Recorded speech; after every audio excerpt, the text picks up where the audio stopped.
I'm just saying what I've experienced. I'm not saying that's every woman. Nowadays, if I take somebody on a date, $400 immediately, and I don't even drink. So if she drink, that's a couple hundred. If the hookah's 45, dessert? Lamb chops is 50, dessert.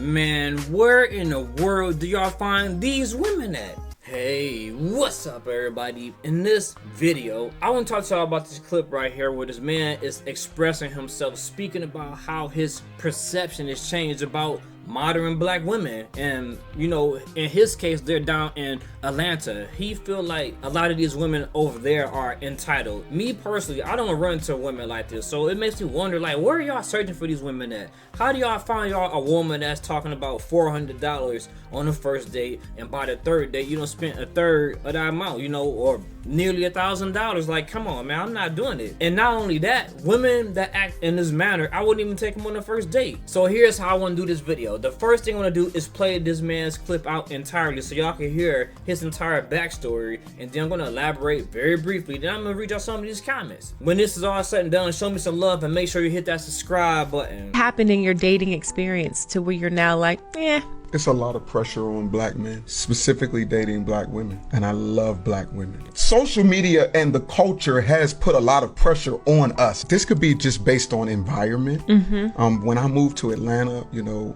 women here are very entitled. And listen, I'm not blaming anybody, so I don't want this to turn into when you say entitled though, what does entitled mean? I'll say financially entitled. I feel extreme pressure. And I get hit on by white women, I get hit on by all kinds of women. But when I get hit on by black women, I immediately feel this entitlement of, I gotta pay for something. Wow. I gotta pay your rent. I gotta help you with your car note immediately within 2 weeks. Or I'm just saying what I've experienced. I'm not saying that's every woman. Nowadays, if I take somebody on a date, $400 immediately, and I don't even drink. So if she drink, that's a couple hundred. If the hookah's 45, dessert? Lamb chops is 50, dessert. So by the time Valet. I was just getting ready to say valet. So we didn't spend $400 for me to see if you like me. Say that again. So it's like I'm spending. That's just the first date. You want to go out again. I didn't spend $1,000 on 3 dates just to see if you might call me back or maybe text me back. And then because you're a beautiful woman, if you don't like me, you can go get the next man to do the same thing. What bothers me the most about this clip is that he said he would spend nearly $1,000 on a woman by the third date just to find out if she really likes him or not. I couldn't do it. So this is my advice to y'all.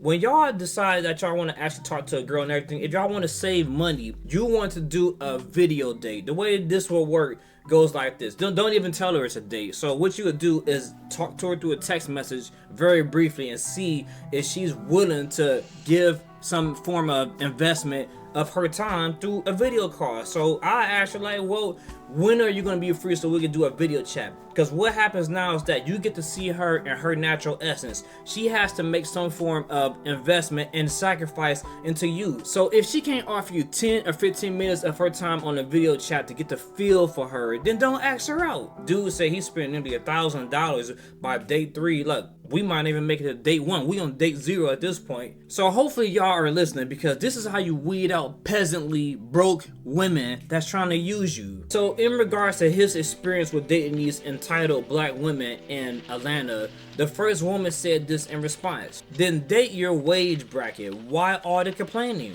Like, shut up already, cause you won't do it, another man will generously. Ha ha. Unfortunately, this woman has some truth to her statement. He said the same thing. What one man won't do, some gullible sucker will pay for her, but I'm not sliding no woman no $400 on no first date. And of course, you know this statement was coming. This man said, and then when you refuse to do it, their favorite line is, if you're broke, just say so. That's what they always say, but in the end, they used to be the same women that have no money looking for a come up. The next woman said, y'all don't want to be loved, y'all want to be purchased. Exactly. These women out here that want to be, you know, catered to and pampered when they have nothing to offer to the table, they don't even come out the restaurant because they already know, I'm not dealing with it. The next one, y'all, this is a long one. The lady said this. She said, I didn't find what he said to be disrespectful, and he's also speaking from his experience. But whenever this subject comes up, I do always wonder, what type of women are we talking about? Are these career women? Young women, older women? Because the type of women he's describing, you typically can see from a mile away, and in my experience, a lot of these women don't have a lot going on in their lives, hence why they need so much sponsorship. Understand that there's a difference between wanting a man to be at your level financially and expecting a nice date and expecting somebody just to fund your entire lifestyle. Maybe my friend group isn't the real world, but I don't know a single one that has ever asked a man to pay their rent. If their rent or mortgage was paid or any financial incentives were offered, the man typically did it because that's what he wanted to do. And this response makes perfect sense. It's women out here that want to be taken care of, but like I say, only a foolish man will do these things because he can't get it any other way. And for the last person, they said black men and women need a factory reset. Yep, pretty much at this point. So what did y'all think? Are y'all about to blow nearly $1,000 just to go on the third date? Or do you think my approach with the video chat would be more feasible if you want to find out if a woman really wants to mess with you or not? Leave a like, comment, or subscribe. This your boy Labz, and I'm out.